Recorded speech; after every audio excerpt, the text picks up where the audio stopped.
Сәлем достар, менің каналыма қош келдіңіздер. Бүгін красный бархат тортының бисквиттарын жасайтын боламыз. Ең алдымен біз сухой ингредиенттерімізді дайындап аламыз. Бізге 340 грамм ұн және де 18-20 грамм разрыхлитель, одан кейін 2 грамм какао және жарты шай қасық красительді қосамыз. Краситель менде индийский краситель.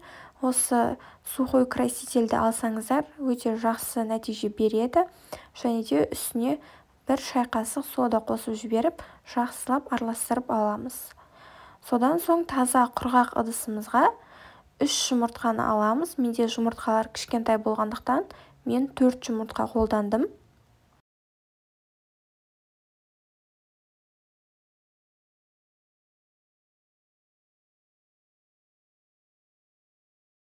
Содан соң үстіне 200 грамм шекер, сосын бөлме температурасындағы 280 грамм айранымызды қосамыз.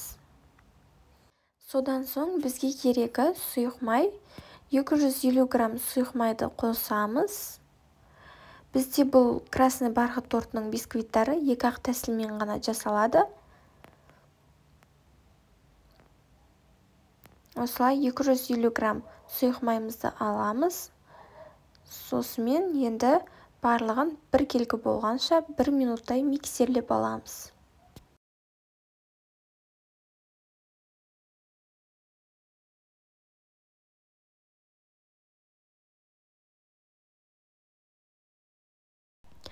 Енді сухой ингредиенттерімізді 4 бөлікке бөліп, салып, миксерлеп аламыз.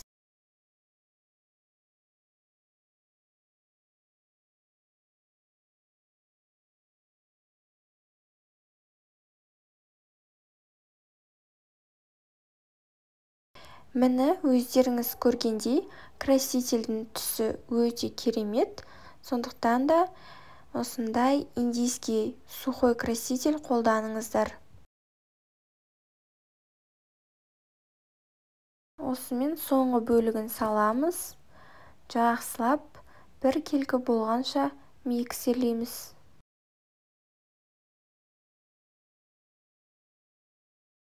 Бізде красный бархаттың тестасы осындай қоюлықта болып шығуы қажет.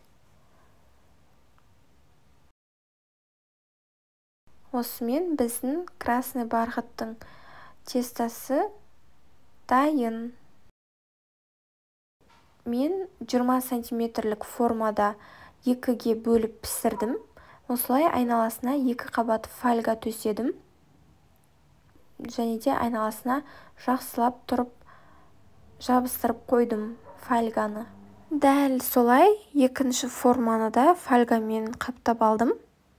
Сіздер де осылай фольгамен қаптап алыңыздар.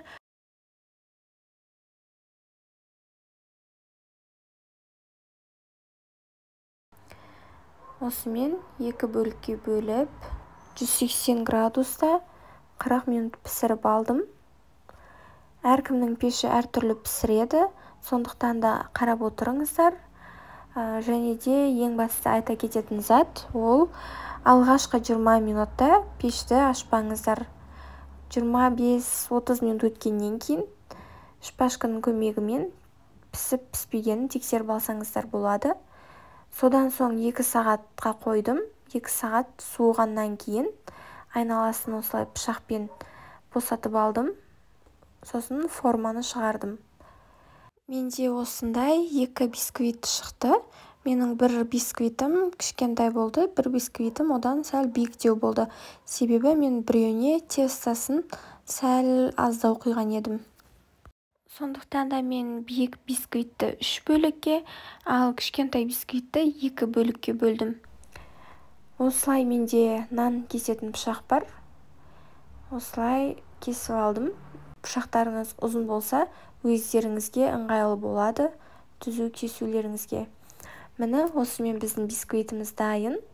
Өздеріңіз көріп тұрғандарыңыздай өте керемет болып шығады. Міндетті түрде осы рецептпен жасап көріңіздер. Және де тағы айта кететін зат, осы бисквитті пищевой пленкаға орап, морозильникте 1 айға дейін сақтауға болады. бірақ пищевой пленкамен ораған кезде ешқандай ашық жері қалмау керек ішінде. Яғни бисквитқа ауа кірмеу керек. Видеом сіздерге ұнаған болса, лайк басуды ұмытпаңыздар. Сұрақтарыңыз болса, комментарийға жазыңыздар. Ас болсын, сіздермен бірге болған Жұлдыз.